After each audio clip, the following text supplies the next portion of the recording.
Olá pessoal, neste vídeo a gente vai falar sobre design especulativo e um outro princípio que eu vou falar mais para o final. O assunto está um pouco relacionado com o último vídeo que a gente falou sobre o princípio da responsabilidade única, que é um dos princípios fundamentais da programação orientada a objetos. Eu mostrei alguns exemplos, inclusive alguns que nem usam classes, apenas com módulos e funções já dá para a gente aplicar o princípio e obter os seus benefícios. Esse princípio é tão importante que vale a pena escrever na pedra e deixar registrado como uma das ferramentas mais importantes para o projetista. Agora a gente vai falar sobre design especulativo, que tem um pouco a ver com a dúvida que surge na cabeça de quando a gente está querendo aplicar o princípio da responsabilidade única e também outros princípios.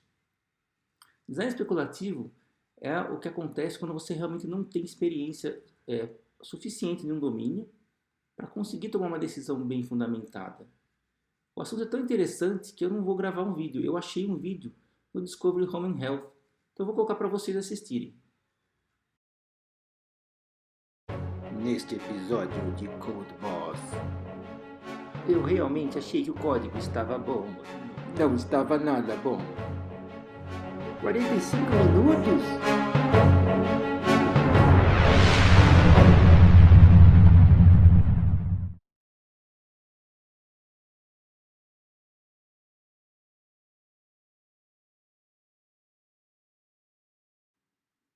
Howard é um programador cuidadoso.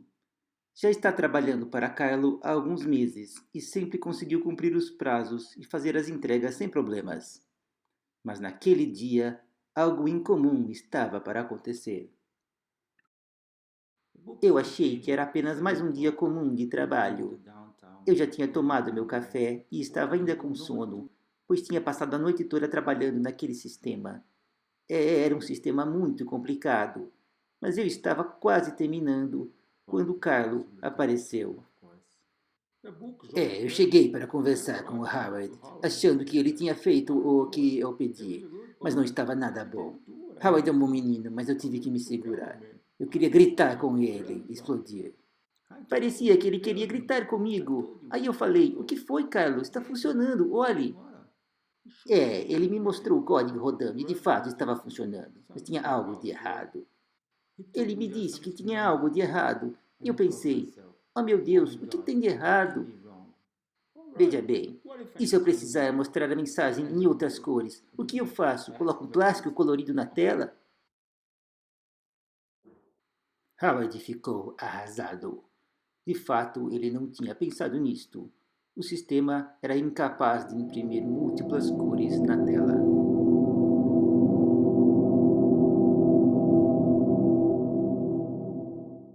Eu fiquei arrasado. Eu estava tremendo.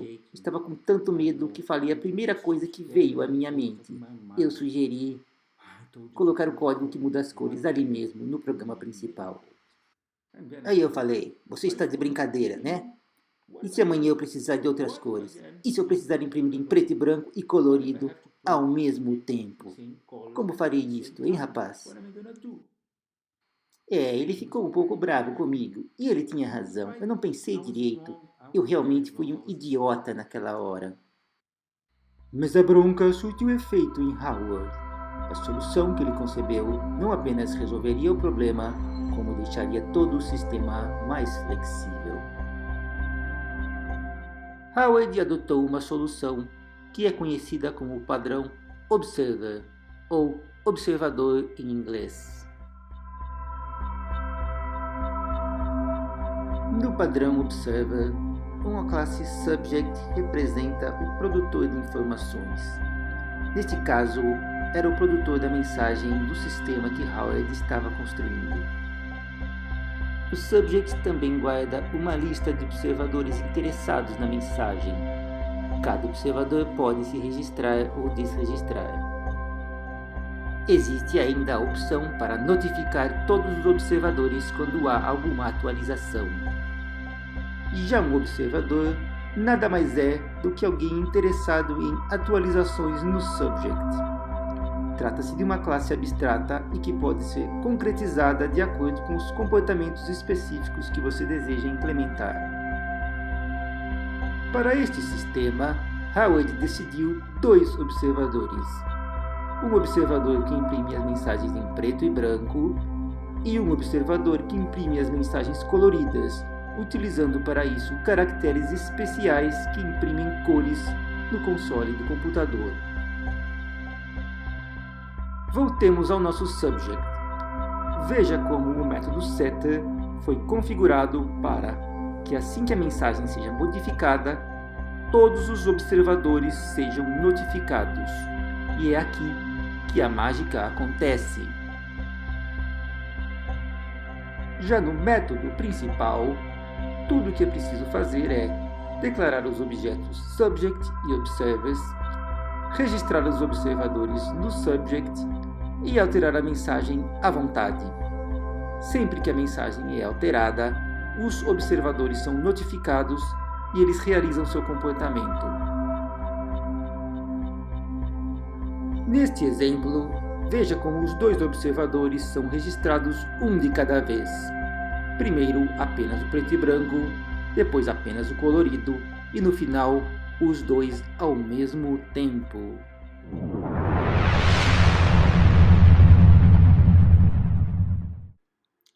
Eu pensei em usar o padrão observer.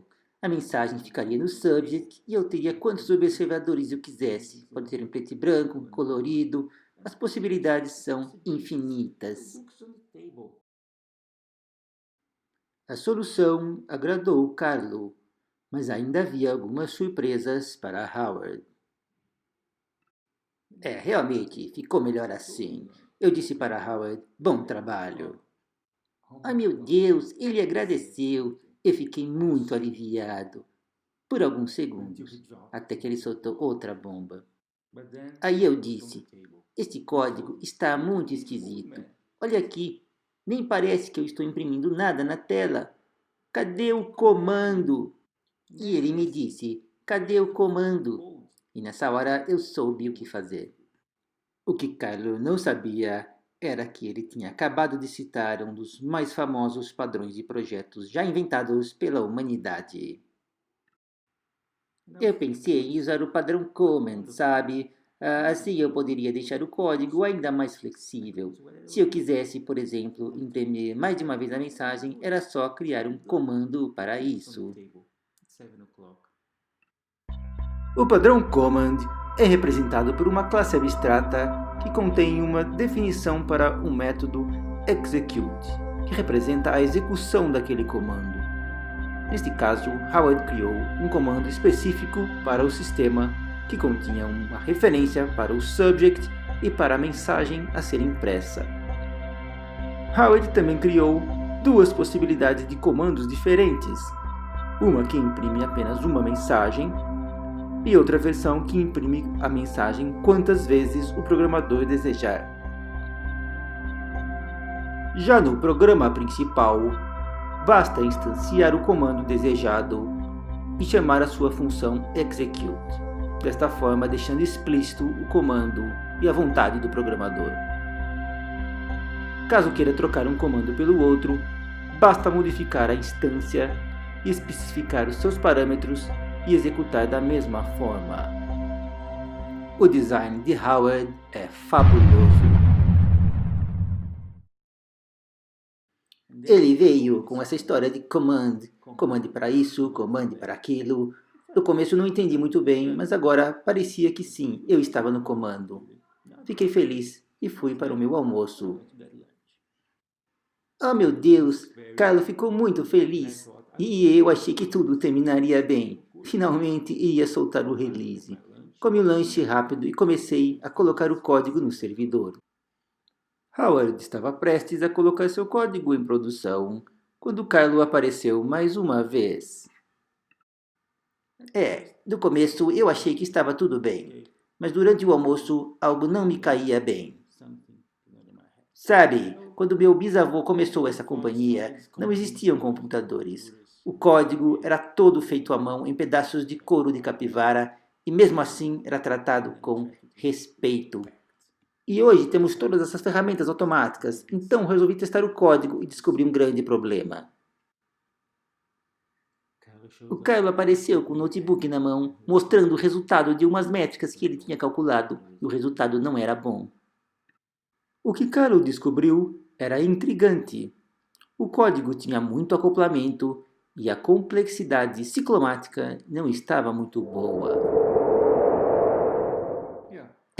Eu sei que eu posso estar parecendo meio chato, mas a Kairos Codere não chegou ao que é hoje se não fosse o trabalho cuidadoso e o uso de métricas bem calculadas. Oh meu Deus, eu pensei, como eu não vi isso antes? O meu código principal tinha várias chamadas para construtores diferentes. Tinha que lembrar de atualizar o subject e a mensagem. Era terrível. Na hora eu não tinha percebido, mas hoje, olhando para aquele dia, sinto vergonha do que fiz.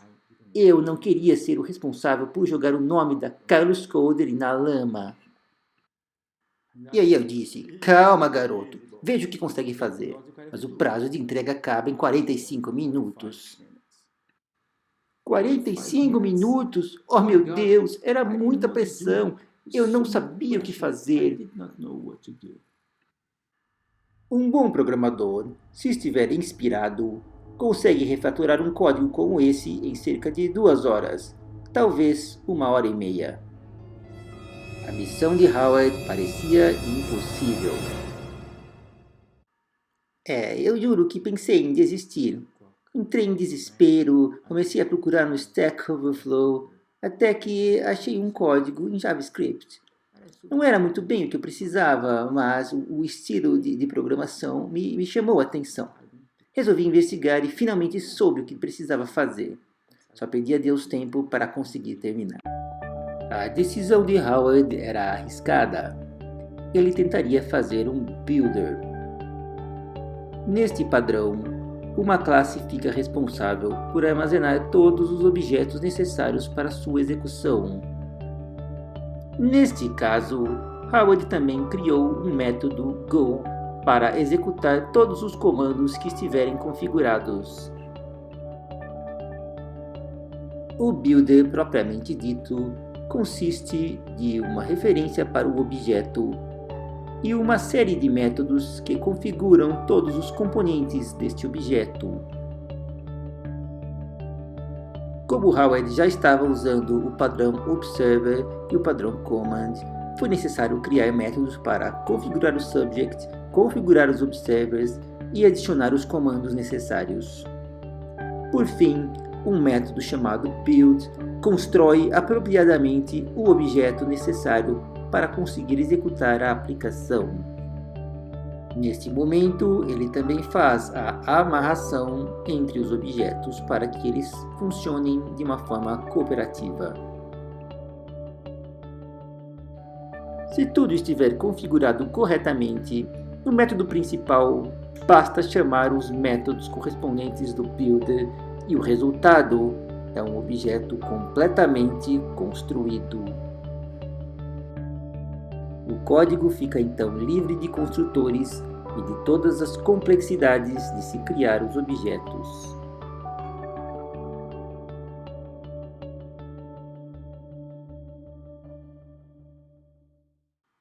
Foi um desafio, mas eu consegui terminar a tempo. Olhei para o relógio e ainda restavam cerca de 9 minutos. E eu estava quase enviando o código para a produção. Mas aí eu pensei, o que é isso? O que eu estou fazendo? Nessa hora eu fiquei preocupado. Howard parecia estranho. Olhava a tela como um maluco. Sabe, eu me lembrei de todo o esforço da noite anterior e da simplicidade que eu tinha conseguido. Em algum momento eu senti que estávamos perdendo isso. Sim, agora tínhamos várias cores e comandos e possibilidade de construir objetos complexos, mas a que custo?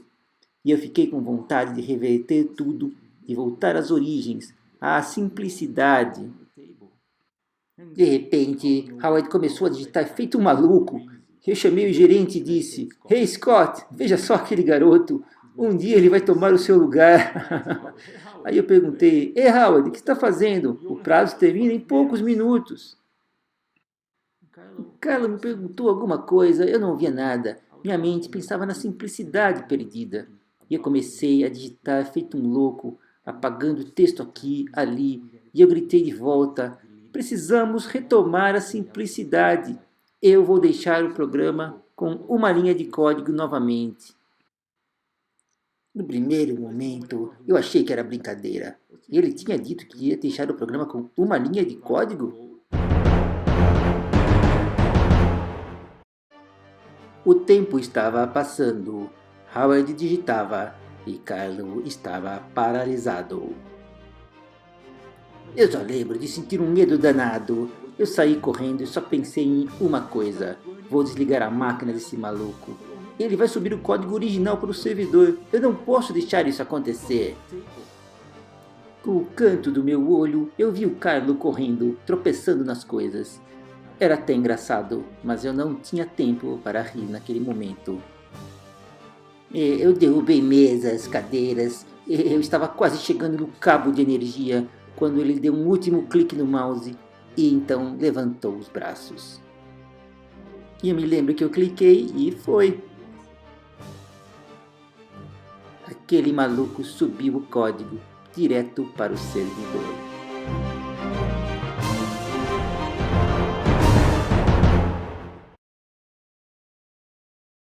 Mas o que Carlo não sabia era que Howard não tinha revertido a solução original. Ele tinha codificado um singleton. Eu acho que esse foi o singleton mais rápido que eu codei na minha vida. No padrão singleton, existe apenas uma instância de uma classe. Existe um método e uma instância. Esse método garante que aquela instância é única no programa todo. O método getInstance é responsável por configurar a construção do objeto, garantindo assim que o objeto construído esteja correto. Com o uso do padrão singleton, Howard conseguiu devolver a simplicidade que ele queria. O método principal tem novamente uma linha de código. Foi muita emoção. Eu achei que estava tudo perdido, mas o que esse garoto fez foi excepcional. E eu disse ao Scott: Ei Scott, Howard fez um singleton em 7 minutos, você acredita? E eu ainda fiz um arquivo de configuração. Dá para configurar todo o programa em um arquivo separado do código.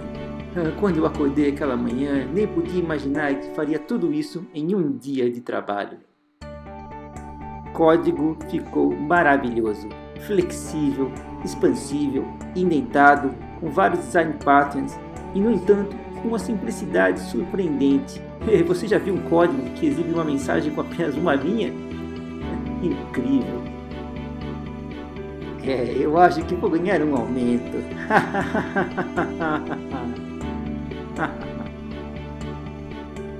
E esse foi mais um dia na Carlos Codery. Fique ligado para o próximo episódio de Code Boss.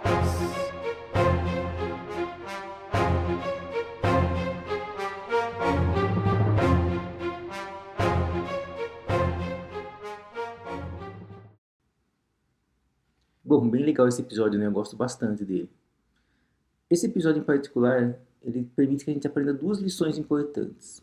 A primeira delas é o design especulativo. O que é o design especulativo? Ele se caracteriza principalmente pela falta de informações.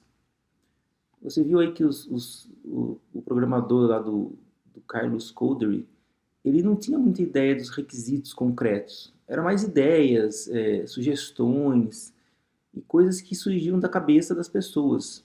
Não era algo que foi formalizado, que foi definido corretamente como requisito, como algo que deve ser implementado. Então essa é a primeira característica do design especulativo. Você fica tendo ideias sem ter uma base sólida, sem ter uma informação que fundamenta aquelas decisões de projeto. Bom, e essa falta de informações que pode levar ao design especulativo tem diferentes origens. Uma delas, como eu já comentei, são os requisitos mal definidos. A gente tem que ter uma definição correta dos definidos atuais e futuros, porque a gente precisa saber aonde a gente vai chegar.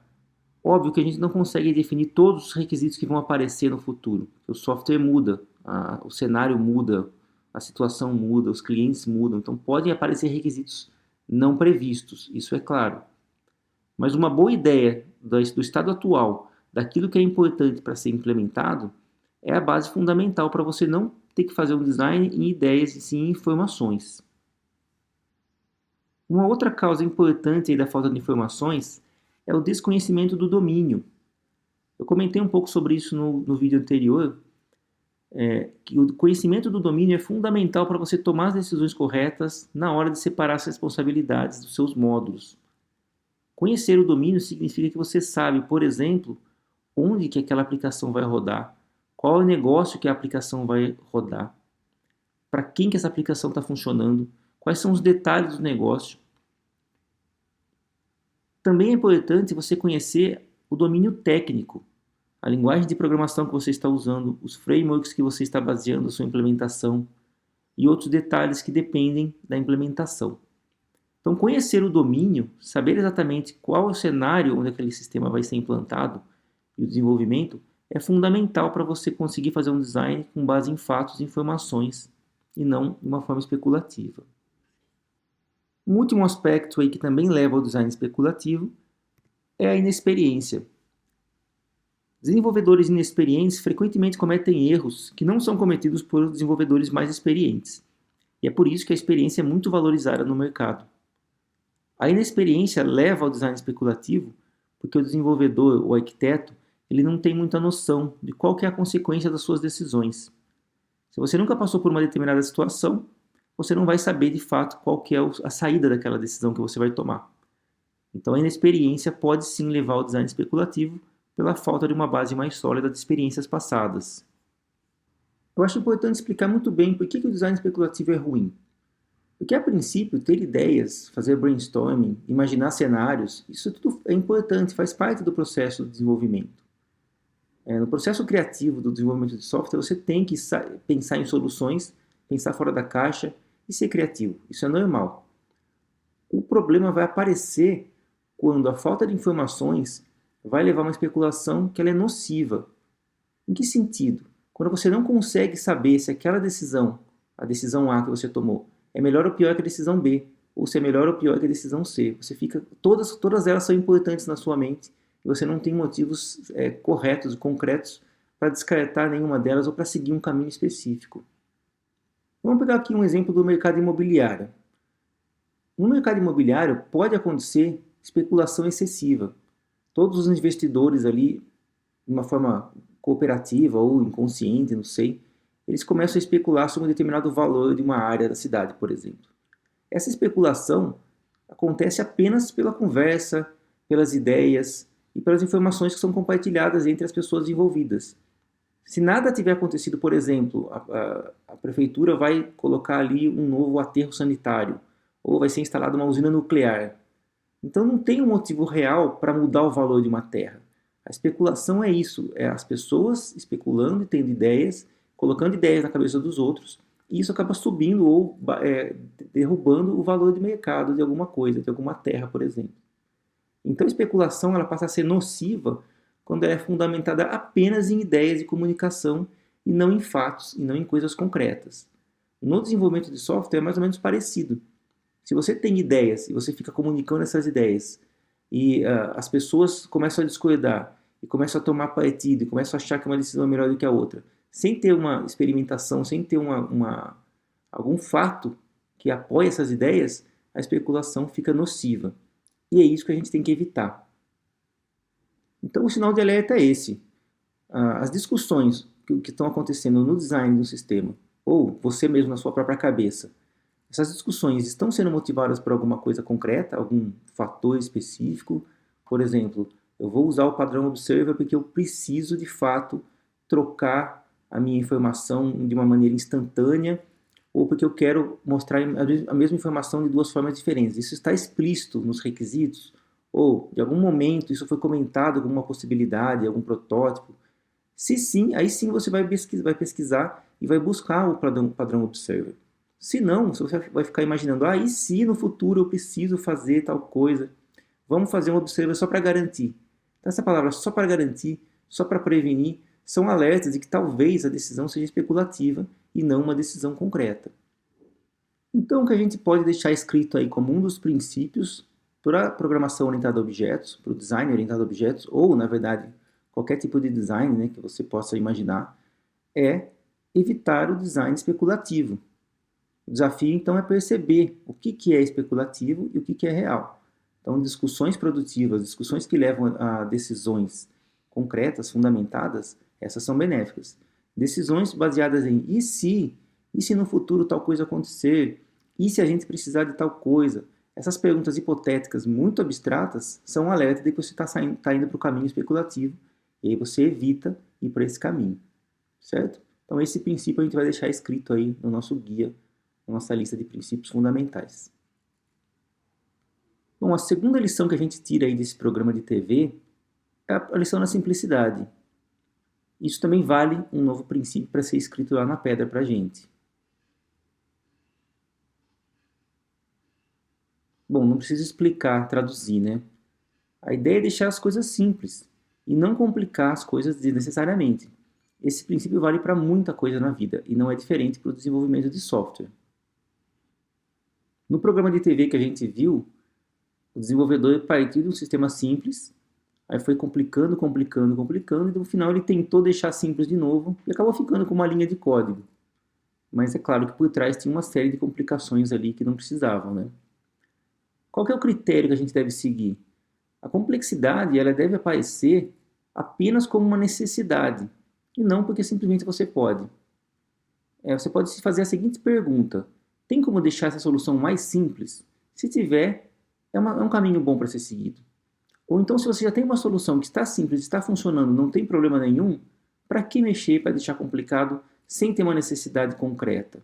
Tem um pouco de design especulativo aí também, é claro, mas o princípio da simplicidade diz: não deixe as coisas complicadas sem necessidade. Uma das formas com que a gente pode identificar qual complexidade é necessária ou não é a divisão entre complexidade inerente ou complexidade essencial e a complexidade acidental.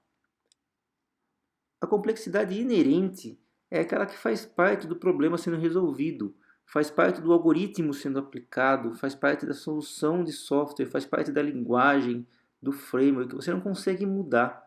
É uma complexidade que está intrinsecamente associada com aquele pedaço de código ou aquele pedaço do design. Já a complexidade acidental é aquela que aparece no meio do caminho, que você introduz, que você deliberadamente coloca essa complexidade e acaba aumentando a complexidade sem de fato ela existir antes. É mais ou menos como aquela brincadeira que a gente faz com o computador, né? O computador existe para solucionar todos os problemas que não existiam antes que o computador existisse. Só para dar um exemplo de complexidade inerente, dá uma olhada nesse código aí. São uma série de comandos para fazer comunicação com dispositivos Bluetooth. Existe uma série de complexidades inerentes nesse código. Eu preciso, por exemplo, lidar com strings hexadecimais, escrever valores, fazer uma demora deliberada para esperar o dispositivo receber o comando. Depois, assim que vier a resposta, eu tenho que escrever mais uma vez alguma coisa para o dispositivo, de uma forma bem específica para o framework e assim por diante. Essa complexidade faz parte da implementação, faz parte de como o Bluetooth opera, nesse caso aqui dentro do Android, para poder, e tem uma série de motivos, né? Economizar memória, economizar bateria e características intrínsecas à tecnologia. Compare essa complexidade com aquela do Allo Mundo e o Builder e o Observer e o Singleton que foram implementados lá no programa de TV e que não precisariam estar ali. Aquela complexidade foi introduzida, é uma complexidade acidental e poderia ser evitada. Bom, esse vídeo vai ficando por aqui. Aprendemos aí duas lições importantes, duas ferramentas importantes que devem fazer parte do arsenal do projetista, do programador, que é evitar o design especulativo e manter as coisas simples sempre que possível. Use bem as ferramentas que elas podem ser úteis em várias situações. Muito obrigado e até a próxima.